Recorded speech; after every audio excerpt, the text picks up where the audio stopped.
de la justice la ngay wax lu la neex aussi loolu yow doo ko nangu ko wax lu ñaaw ci sa kaw wala sa waajur wala keneen voilà yooyu aussi bokkul ci li yoon maye waaye nga yor sa opinion politique di ko wax ni ko président Bassirou Diomaye Faye doon waxee voilà ñu fekk la ca tëj la loolu waratu la am Sénégal waratu la am fenn voilà ngay manifester ay nit dee ci voilà loolu moom aussi waru la mën a nekk waratu la mën a nekk du tout fii ci Sénégal kon loolu yëpp lañu war a waxtaane ci ñetti fan yi buñ ci tënkoo ñun ñëpp voilà dem assemblée nationale ñu voté loi yi bu ko defee Sénégal mën a dem kanam.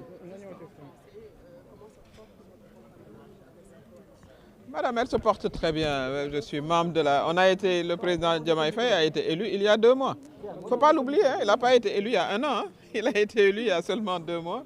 Et je pense qu'aujourd'hui, ce forum s'inscrit en droite ligne des promesses électorales qu'il avait faites aux Sénégalais. Il avait dit qu'il s'engagerait à réformer la justice. Il le fait de manière inclusive. Ça, je m'en félicite que tous les secteurs soient là, y compris l'invitation des anciens détenus. J'ai entendu certains critiquer cela.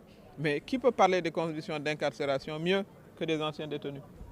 Je crois qu'il faut aussi comprendre la procédure et la dynamique actuelle. Le secteur privé est là, en compagnie des syndicats. Le contentieux du travail, il se vide au niveau des tribunaux. Les arrestations politiques, il faut y mettre définitivement fin. Je crois que c'est la demande générale des Sénégalais.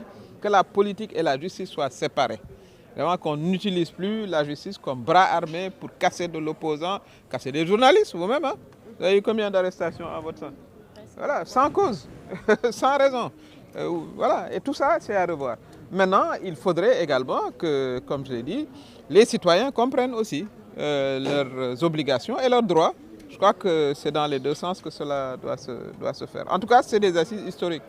Je n'ai jamais vu des assises sur la justice aussi larges, qui impliquent tous les secteurs de la nation. Certains jugent impertinent la tenue de ces assises au regard des conclusions des travaux de l'UNS, mais il y a également la charte des assises nationales de Amadou et le président de l'OFAI a déjà signé cette charte. Ben oui, ça s'inscrit dans la charte d'ailleurs. Vous verrez que les points de réforme attendus sont en droite ligne. Oui, bien sûr. Mais ces conclusions-là n'empêchent pas une concertation large. On pourrait enrichir ces conclusions. Certaines des conclusions peut-être ne sont même plus d'actualité. Donc voilà, il faut prendre ça de manière dynamique. Voilà, que ça s'inscrit dans un contexte nouveau. Un contexte où le président de la République était un ancien détenu politique. Son premier ministre, Ousmane Sonko aussi, était un ancien détenu politique. C'est la différence par rapport aux autres concertations. Voilà ce qui aujourd'hui fait la grande différence. Et je suis très très optimiste et à l'instar de tous les Sénégalais qu'au sortir de ces assises, il y aura des lois qui vont complètement réformer notre justice. Il ne faut plus que les magistrats, la carrière des magistrats dépende de l'autorité politique. C'est 2 choses différentes. Mais on ne peut pas non plus avoir une république des juges. Ça aussi, il faut qu'on se le dise. Voilà. Le juge des libertés, je suis tout à fait d'accord, il faut l'apprécier. Je pense que vous avez des détenus qui passent pour des délits parfois mineurs. Hein. Ils peuvent passer 2, 3 ans, 4 ans. Parce que votre dossier est perdu dans les méandres de la justice, vous n'avez pas les moyens d'avoir un avocat qui suit, etc. Tout ça, c'est des problèmes que j'ai connus comme ancien garde des Sceaux. Donc, si on arrive aujourd'hui à régler ces questions-là, je crois qu'on aura fait une très grande avancée. Le casier judiciaire. Parfois, vous devez faire des centaines de kilomètres pour avoir un casier judiciaire. Voilà, ça consacre l'inégalité des citoyens devant la loi. Donc il faudrait que rapidement on informatise tout cela. C'est un projet qui est en cours depuis plusieurs années. Moi quand j'étais garde des Sceaux déjà, et 12 ans après, ce n'est pas encore fait. Donc ça aussi c'est un appel aux acteurs de la justice pour qu'on aille beaucoup plus vite de ce point de vue-là. Les femmes ont beaucoup de choses à réclamer au niveau de la justice.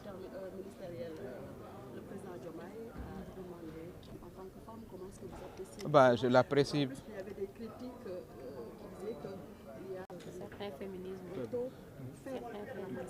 Ben voilà, il faut l'améliorer significativement, ça c'est clair. Il faut plus de femmes au poste de décision et partout. Ça reste constante là-dessus. Et cette loi peut-être va nous aider justement à aller de l'avant. Surtout qu'il l'inscrit dans la même dynamique que la journée de dialogue d'aujourd'hui, la concertation avec la société civile, les acteurs, etc. Donc nous serons nous-mêmes les acteurs de notre propre progrès. Ça également, il faut qu'on le sache. Voilà. Et ce consensus-là, cet esprit de consensus, c'est ce qui va permettre de mettre en application les lois sans grande difficulté. Merci. Merci beaucoup.